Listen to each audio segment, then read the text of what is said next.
로마서를 지금 계속해서 강의를 하는데요. 로마서는 16장으로 구성되어 있는데 16장 나오는데 지금 5장의 말씀을 우리 함께 생각했습니다. 로마서 8장을 먼저 생각했고 이제 로마서 4장까지 쭉 얘기를 했는데요. 로마서 1장부터 시작해서 4장까지를 한마디로 말하면 이신칭의에 대해서 말한다라고 얘기할 수가 있습니다. 1장 말씀에는 인사말과 로마 방문 계획을 말한 후에 1장 18절 말씀부터는 이방인들이 어떤 죄를 지었는가, 이방인의 죄를 언급하고요. 2장 말씀에는 유대인의 죄를 언급했고 3장에는 이방인과 유대인 모두가 다 죄 아래 있다라고 말씀을 했습니다. 그리고 4장에 와서 이신칭에 대해서 얘기하면서 이신칭의 모델로 믿음의 조상이던 아브라함을 예를 들었고 마지막에는 우리도 하나님과 예수님을 믿었기 때문에 우리도 예수를 믿으면 의롭게 된다 하면서 이제 4장 말씀을 마무리했습니다. 그리고 드디어 5장 말씀 오늘 본문을 읽었는데요. 오늘 본문 1절 2절 말씀은 마치 달걀의 노른자처럼 로마서에도 굉장히 귀한 말씀이고 성경 전체에도 굉장히 귀한 말씀이 바로 1절과 2절 말씀이다라고 생각하는데 제가 오늘 말씀도 이제 1절과 2절 말씀을 중심해서 말씀드릴 텐데요. 굉장히 중요한 말씀이니까 다시 한번 저와 여러분들이 1절과 2절 말씀을 같이 한번 봉독해 보겠습니다. 같이 읽어봅니다. 시작. 그러므로 우리가 믿음으로 의롭다 하심을 받았으니 우리 주 예수 그리스도로 말미암아 하나님과 화평을 누리자.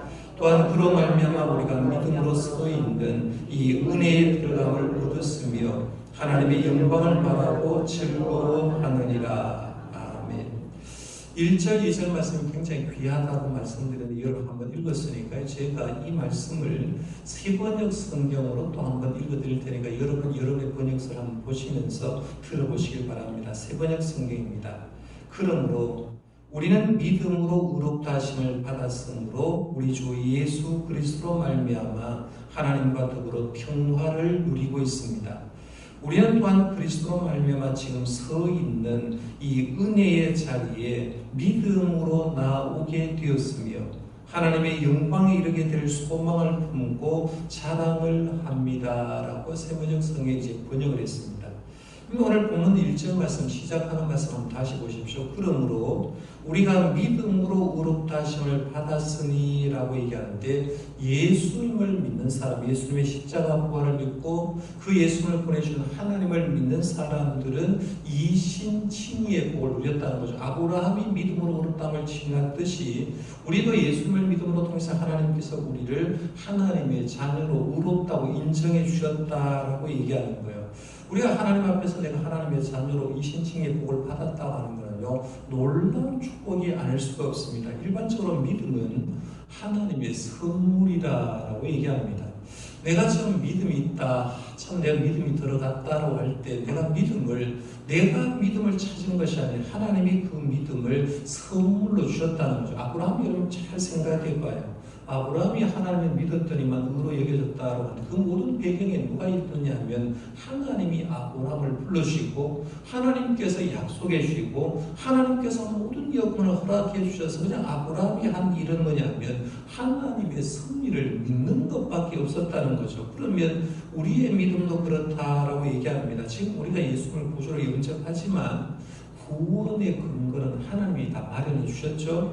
구원의 방법도 하나님이 마련해 주셨습니다. 그렇게 하나님께서 다 준비해 놓고 하나님께서 구원의 손을 딱 내미실 때 우리가 한번 아멘 하고 하나님을 믿음으로 받아들이고 하나님의 손을 잡았기 때문에 우리가 하나님의 백성 된 줄 믿으시길 바랍니다. 믿음으로 구원 받았다고 할 때 그 모든 것도 주님의 손 안에 있다는 거예요. 그러면 우리 이신칭의의 복을 누리는 우리가 분명히 알아야 될 사실이 딱 하나가 있는데요. 이신칭의 믿음으로 의롭게 칭함받는다라고 했을 때 이신칭의가 믿음 생활의 끝이냐 아니면 믿음 생활의 시작이냐 하는 정의를 분명히 할 수가 있어야 됩니다. 여러분, 이신칭의가 믿음 생활의 끝입니까? 시작입니까?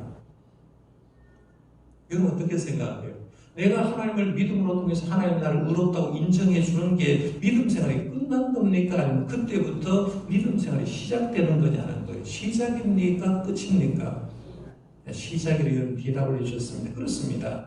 우리가 믿음으로 의롭게 된다고 칭함받는 것은 그때부터 믿음 생활이 시작되는 거죠. 마치 우리 고등학생이 대학교 합격 증명서를, 학교 통지서를 받으면 그때부터 시작해서 대학교 학교 생활이 거기서부터 시작되는 것 같이 이신칭의를 얻는 순간부터 우리의 믿음 생활은 거기서부터 출발하는데, 기독교인이 잘 모르는 게 뭐냐면 믿음으로 의롭다 칭함받고 하나님께서 나를 의롭다 인정해 주면 그게 믿음의 끝이라고 생각하고 그 이상은 노력하지 않는 사람이 의외로 많이 있다 하는 걸 보게 됩니다. 그래서 우리가 이신칭의를 쭉 얘기를 할 때 드디어 이제 믿음의 이신칭의를 하는데요. 1절 말씀이 있는 말이 그거예요. 그러므로 우리가 믿음으로 의롭다 하심을 받았으니라고 얘기하는 말은 과거형으로 쓰죠. 우리가 이미 예수를 믿음으로 구원함을 받았고 의롭다 인정을 받았기 때문에 이제 믿음 생활을 할 수 있는 자격증을 우리가 받았다, 이런 얘기입니다. 그러면 이 신칭의를 얻은 사람이 무엇을 향해 나가야 되느냐면, 교리적으로 얘기하면 내가 구원받았으면 구원받은 사람이 그 다음에 나가야 될 길은 성화의 단계에 들어가야 되는 거죠. 거룩함의 단계에 들어가야 되는데, 그 성화의 단계에 들어가는 것도 내 힘대로 되지 않습니다. 성령님이 도와주지 않으면 내 기도 못하고요. 성령님이 나를 안 도와주면 성경 읽을 수가 없고, 성령님이 도와주지 않으면 내가 바르게 살 수 없기 때문에 이 신칭의를 받은 사람에게 꼭 필요한 게 뭐냐면 성화의 길을 걸어가기 위해서 성령님의 도우심이 필요한데, 이 성화의 삶에 대해서 사도 바울은 로마서에 기록하고 있는데요. 5장 오늘 말씀부터 시작해서 6장, 7장 우리 이미 생각한 8장 말씀까지 계속해서 얘기하는 게 성화에 대해서 얘기를 합니다. 그래서 구별을 쉽게 얘기하면요, 로마서는 1장부터 4장까지가 이신칭의를 얘기한다고 얘기하면 5장 말씀부터 8장 말씀은 성화에 대해서 얘기합니다. 드디어 이신칭의를 받은 사람이 얼마나 거룩하게 살아가야 된다, 그리고 거룩하게 살 때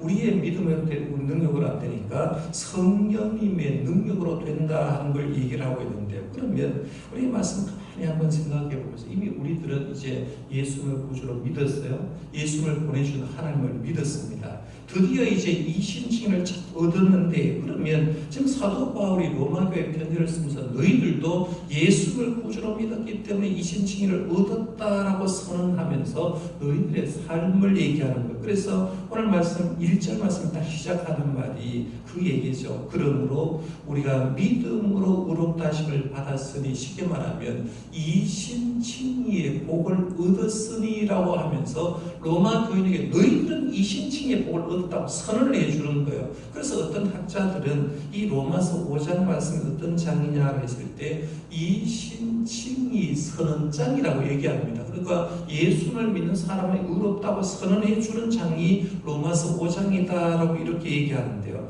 그렇게 이신칭의를 선언한 다음에 말씀의 2절 말씀에 뭐라 하느냐면, 이신칭의 받은 자에게는 하나님께서 놀라운 특권을 준다는 거예요. 이 특권을, 세 가지 특권을 준다라고 얘기하는데요. 저는 여러분이 예수를 믿어요. 예수를 믿고 의롭다함을 칭함을 받았는데, 그러면 나는 하나님께서 주신 이런 특권 세 가지를 누리고 있는지를 한번 생각해 보면서 말씀을 좀 들어야겠는데요. 길을 좀 더 세우시고, 과연 칭의 받은 자는 어떤 특권을 가졌는가 한번 생각해 보시길 바랍니다. 첫 번째는 오늘 말씀에 보면 칭의 받은 자의 특권은 하나님과 화평을 누린다라고 했어요. 하나님과 평화를 누리게 된다라고 했어요. 1절 중간절 말씀에 보면 이렇게 말합니다. 우리 주 예수 그리스도로 말미암아 하나님과 화평을 누리자라고 했어요.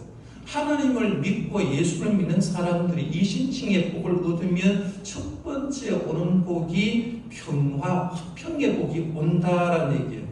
근데 지금 이 세상 사람들은 불안한 가운데 살잖아요. 지금 시대가 어쩌면 제일 불안한 시대라고 말할 수 있어요. 그래서 어떻게 하면 세상 사람들은 마음의 평화를 얻을까, 마음의 화평을 얻을까 해서 나름대로 참 발버둥을 칩니다. 마음에 이렇게 하니까 이제 평화가 왔다라고 이제 생각해서 하는 것들이 많습니다. 예를 들어서 우리 가까운 수성 유원지 한번 가보면 사람 혼자 이렇게 운동하는 게 아니라 반려동물하고 오잖아요. 개를 애완경을 데려와가지고 애완경을 이렇게 앞에 끌고 갑니다. 저 사람이 왜 반려동물 키울까? 그 반려동물 가지고 왜 수성유원지를 도울까 생각해보면 저 사람이 반려동물 개하고 이렇게 수송로를 돌고 나오면 마음이 편안해진다는 거예요. 그러니까 개를 키움으로 통해서 내 마음에 평화가 찾아오니까 개를 통해서 키우는 것이 나에게 도움이 되니까 개를 키우는 걸 보게 됩니다.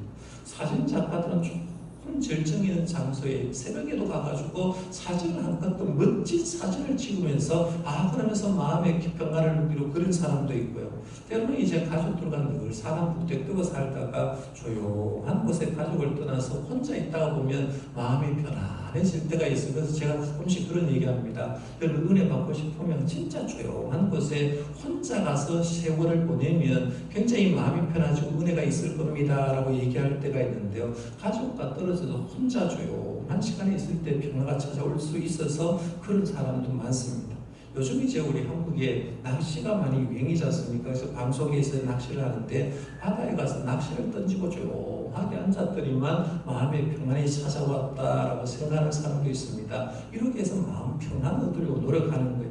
중세시대의 신앙인들을 가만히 보니까요, 피정을 많이 떠난 사람이 있어요. 피정은 자신을 살피는, 지금도 가톨릭은 이제 피정 떠난다라고 하는데, 일정 기간을 정해놓고 자기를 살피고 수련하기 위해서 피정을 떠나면서 거기서 평화를 얻으려고 노력하는 사람도 많고, 성경 공부를 하면서 평화를 누리는 사람도 많고요.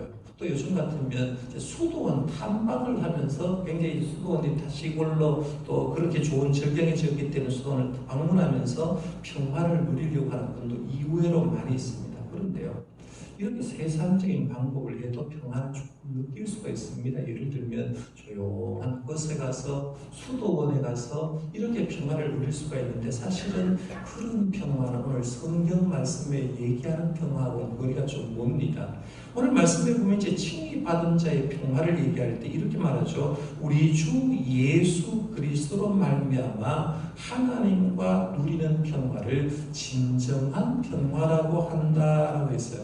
그럼 성경 말씀을 쭉 읽어보면 사람 이름이 평화라는 이름을 지어준 사람이 있어요.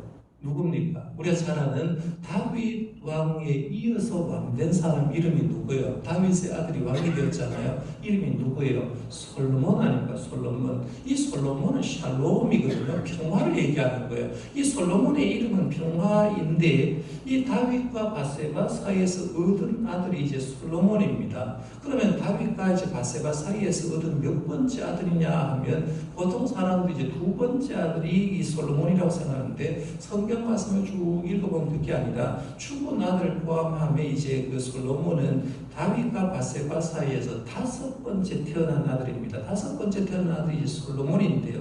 다윗이 이제 아들을 낳고 이름을 샬롬 솔로몬이라고 지었다는 거예요. 솔로몬 평화라고 지었습니다.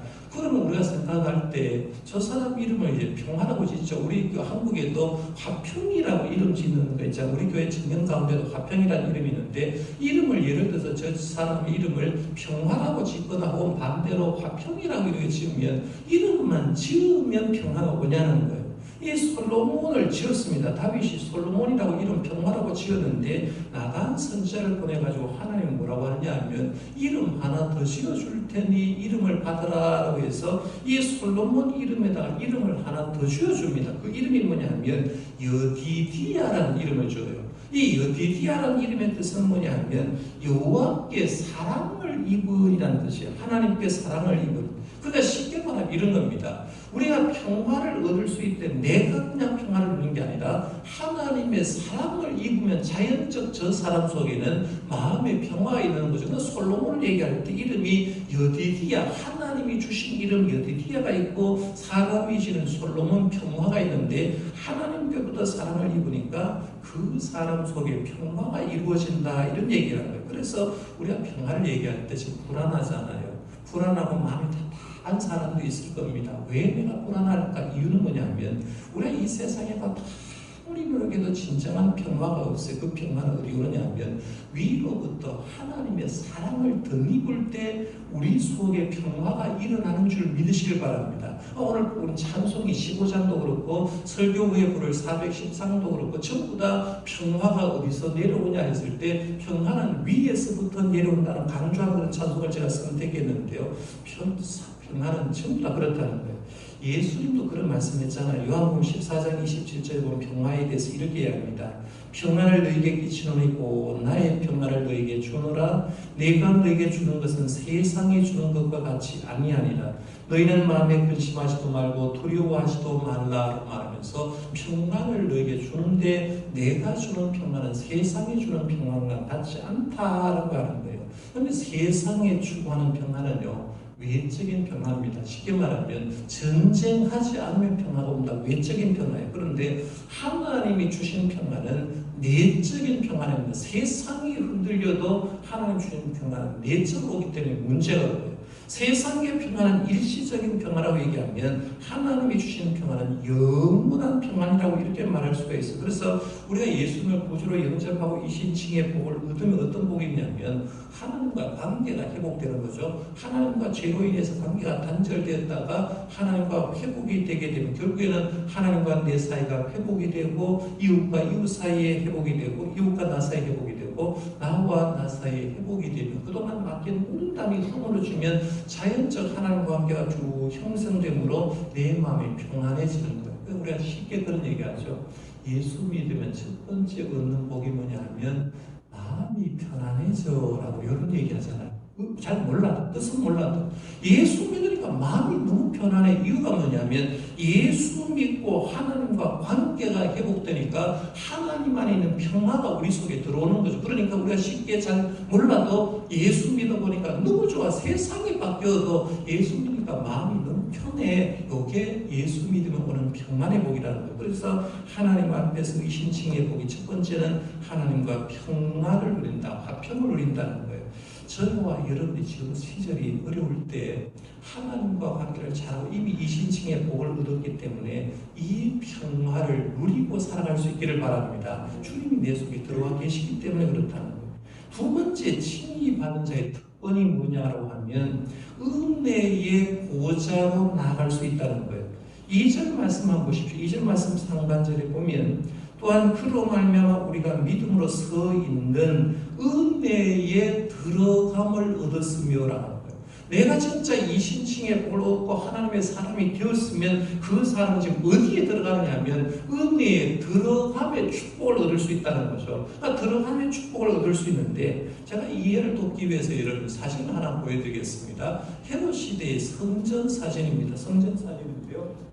쭉 한번 보면 이제 뭐 다 설명을 해드릴 수가 없지만 이 헤롯 성전의 이제 평면들을 쭉 보면 이 들어가는 이제 입구부터 이렇게 설명을 쭉 하고 있는데요.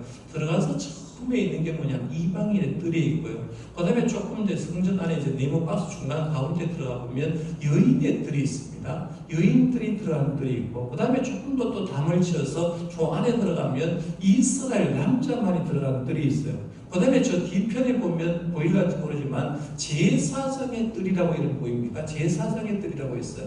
그 다음에 이제 성전에 보면 성소와 지성소를 막았는데 성소와 지성소를 막아서 성소는 일반 제사장이 들어가지만 지성소는 1년에 한 번씩 7월 10일 대제사장만 들어가는 거예요. 수없이 많이 들었을 겁니다. 성전이면 하나님이 임재해 계신 것 아닙니까? 그러면 누구나 다 성전에 들어갈 수 있다라고 생각하는데 예수님이 사역하기 전까지는 성전에 누가 들어갈 수 있냐면 이방인은 이방인의 뜰까지밖에 못 들어가는 거예요.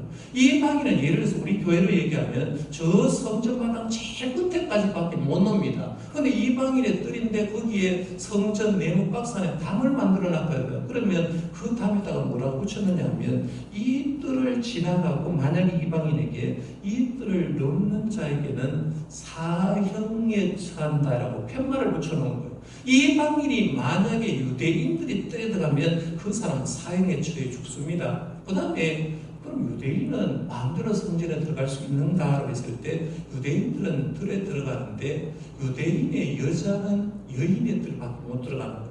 만약에 유대인의 여인의 뜰의 여자가 유대인의 남자가 들어가는 뜰에 들어가 버리면 그야말로 사형에 처해야 됩니다. 왜냐하면 거기에도 벽에다가 편말로 만드는 거죠. 이 뜰을 넘는 자에게는 사형에 처한 그 뜰에 편말 만든 게 백화책이 지금도 박물관에 그대로 보관을 하고 있으니까요. 그걸 얘기하는 거예요. 그러면 유대인 남자는 다 들어갈 수 있는 게 아니라는 거예요. 유대인의 남자도 유대인의 남자의 뜰 빠지고밖에 못 들어가요. 그러면 제사장은 그럼 하나님 계신 지성소에 들어갈 수 있느냐? 제사장도 못 들어가요. 제사장도 제사장의 뜰하고 성소에는 하나님 일하러 들어가도 휘석이 쳐져 있고 지성소 안에는 들어갈 수 없어요. 이 지성소 안에는 누가 들어갈 수 있었어요? 대제사장만. 그것도 1년에 한 번 유대인으로 말하면 7월 10일 대속죄일에 이스라엘 모든 사람의 죄를 사하기 위해서 지성소에는 대제사장만 1년에 딱 한 번 만나는 거. 쉽게 말하면 이런 겁니다. 하나님을 누가 만날 수 있어?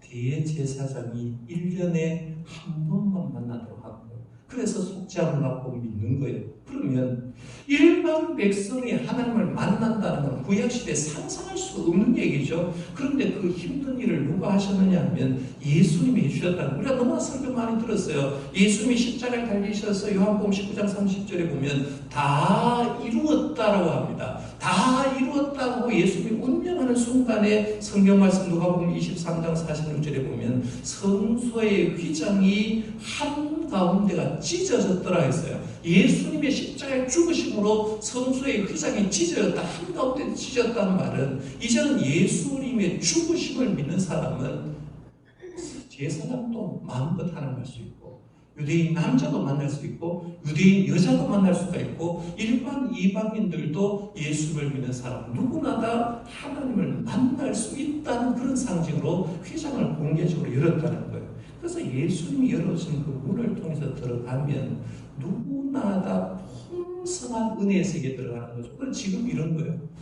저도 예수님의 문으로 들어가면 풍성한 은혜를 받을 수 있고 여러분들도 풍성한 은혜를 받을 수 있고 교회 처음 나온 사람들도 믿음이 약한 사람들 예수를 구주로 믿으면 주님 앞으로 주님의 문으로 통과하면 풍성한 은혜의 세계로 들어갈 수 있다는 이게 이신칭이 받은 사람의 축복이라는 거예요. 그러면 구체적으로 어떤 은혜의 세계로 들어갈 수 있느냐라고 했을 때 이신칭의를 받으면 이제 은혜의 세계에 들어가는데요. 어떤 것을 볼 수 있느냐 하면 말씀의 풍성한 세계에 들어가요. 우리가 예수는 구주로 영접하지 않으면 성경과도 문이 안 들어옵니다. 그런데 어느 순간 예수는 구주로 영접하는데 성경이 막 한 구절 한 구절 새로워 보여요.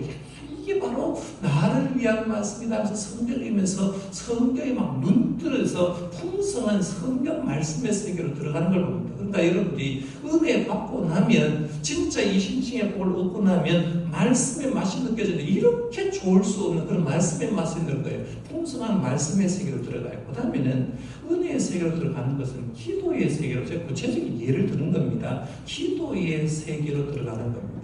그럼 기도는요 무능하고 힘 없는 사람이 하는 게 기도가 아닙니다. 기도는 누가 하냐면 이신칭의를 얻는 사람들이 기도를 하게 돼요. 왜냐하면 이신칭의를 얻는 사람은 기도로 통해서 하나님께서 나에게 주는 것을 받아내는 방법을 알고 있는 거예요. 그러니까 하나님의 약속하신 것을 풍성한 은혜를 기도로 통해서 준다는 걸 알기 때문에 기도하는 거예요. 캐서린 마샬이라는 유명한 기도의 영문이 있는데요. 그분이 기도에 대해서 이런 얘기했습니다. 한번 들어보십시오. 우리가 기도 학교에 입학하려면 질문 2가지에 답을 쓰기만 하면 된다. 첫 번째 질문입니다.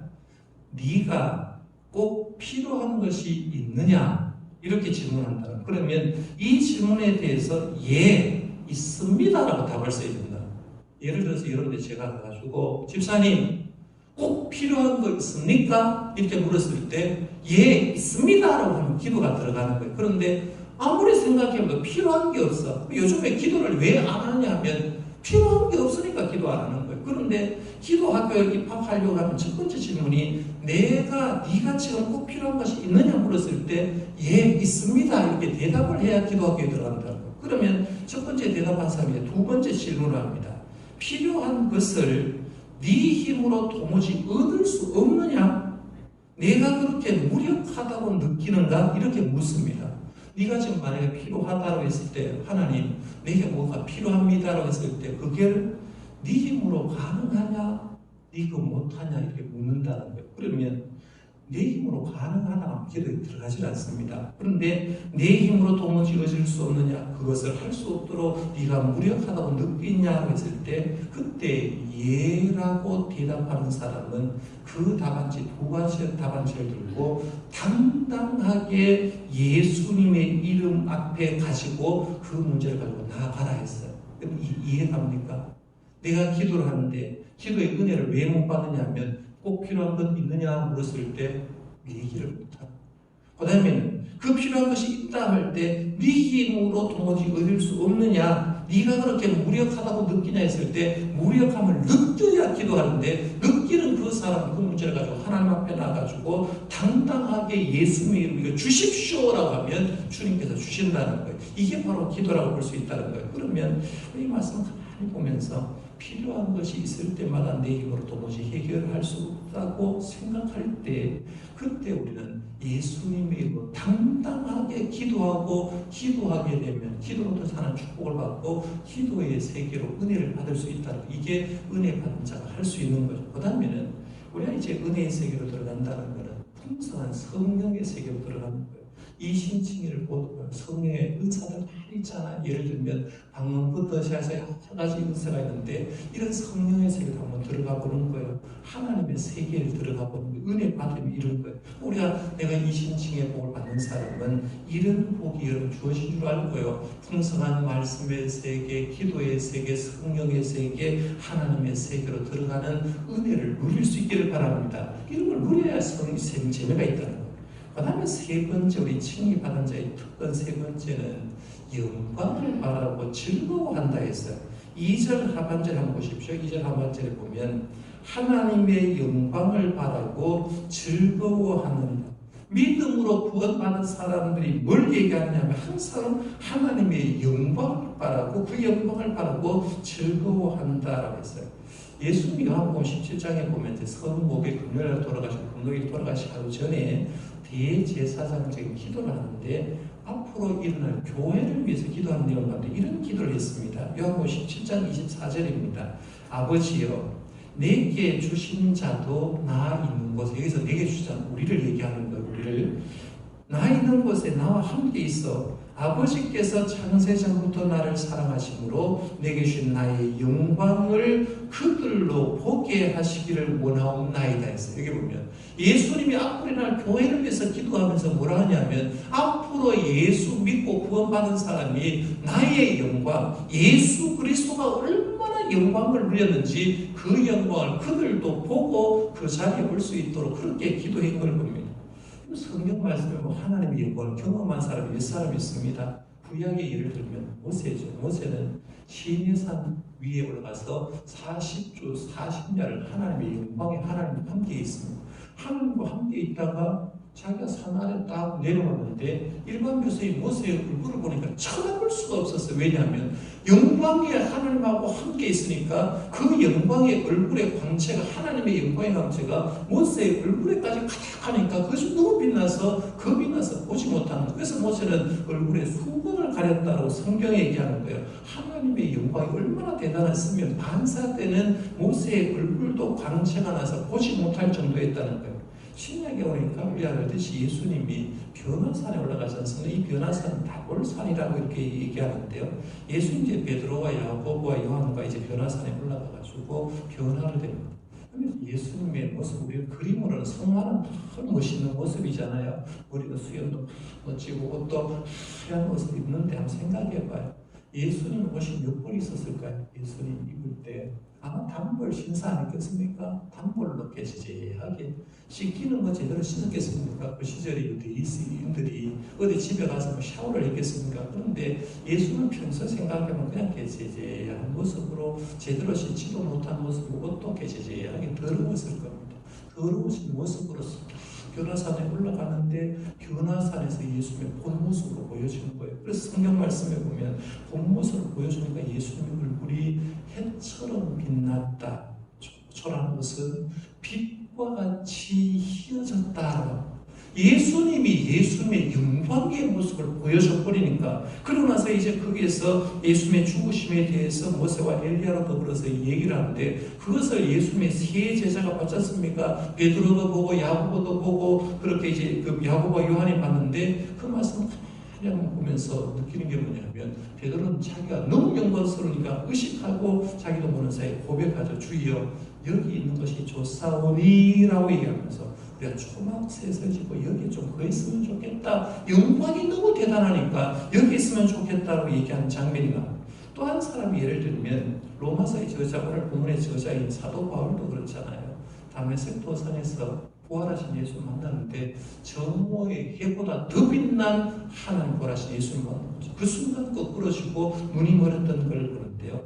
이 신칭의를 얻은 자가 사도 바울이 얘기하는 건 뭐냐면, 이런 놀라운 하나님의 영광을 바라고 그 영광에 들어갈 것을 상상하면서 이 땅에서 즐거워한다는 거죠. 우리가 들어갈 자리가 어디예요? 우리가 누려야 될 자리가 이 세상에 지금 살면서도 영광의 하나님과 함께 할 걸 느끼는 거예요. 우리가 이 땅에 살아가면서 예수 믿는 사람을 말씀해 보면 하나님의 영광을 바라는 거죠. 그 하나님의 영광이 하나님과 함께 있고 함께 있으면 그 영광을 또 누리기 때문에 그것을 바라고 즐거워한다라고 얘기하는 거예요. 그러면 그 영광을 즐거워하는데, 문제는 아직도 우리의 몸은 이 세상에 발을 붙이고 살아요. 발을 붙이고 사니까 이 발을 붙이고 사는 삶은 힘들어요. 여러분, 사는 게 쉬워요, 어려워요? 사는 게 어려워요. 그렇죠? 이 땅을 살아가면서 생각지 않은 코로나도 일어나고 이런저런 일들이 많이 생겨요. 그렇지만 삶이 어려워도 그 어려움 속에서 하나님의 사랑을 즐거워한다고 해서, 이유가 뭐냐면요,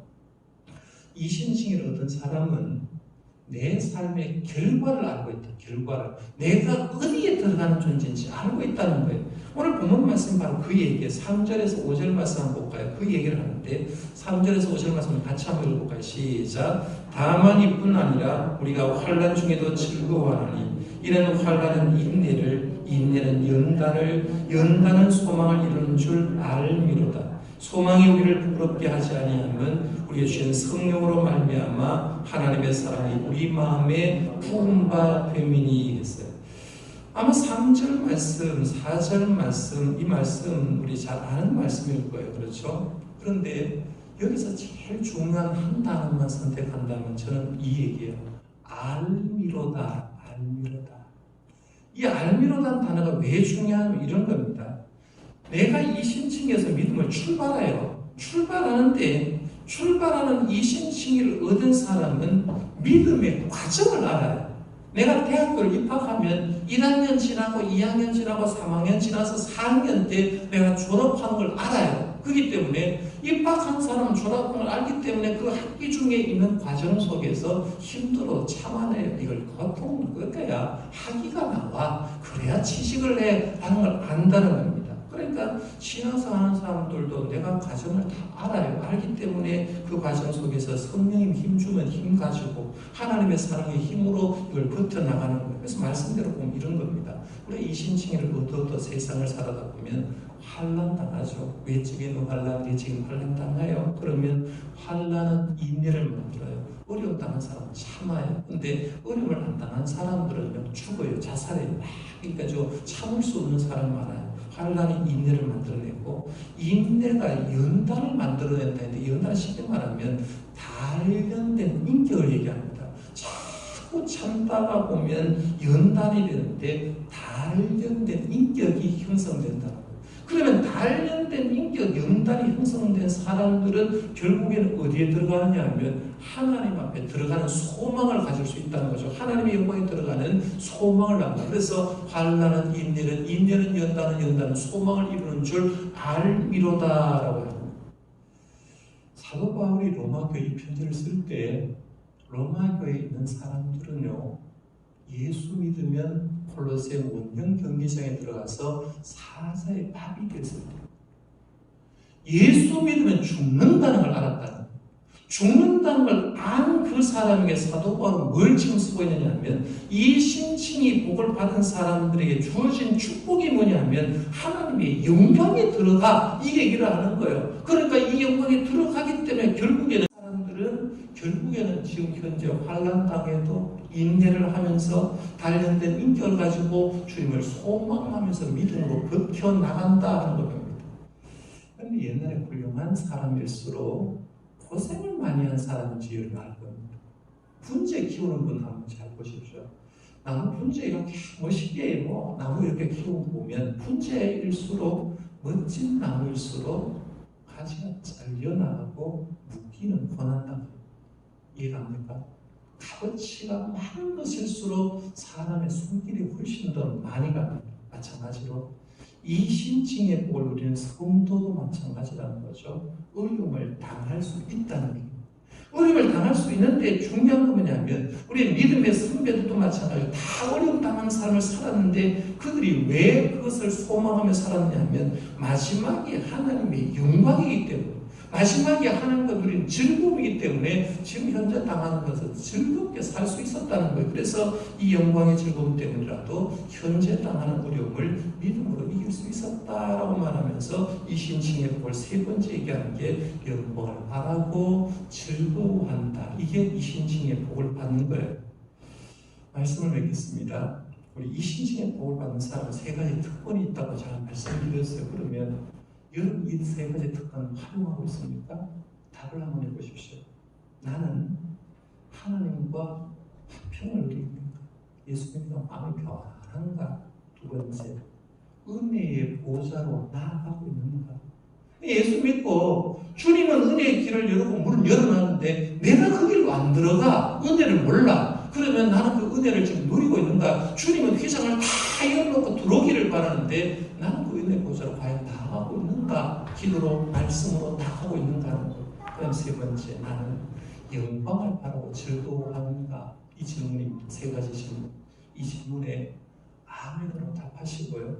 이게 예수 믿는 사람의 특권이에요. 이 특권을 누리고 담대하게 살아가는 저와 여러분들 되시기를 바랍니다.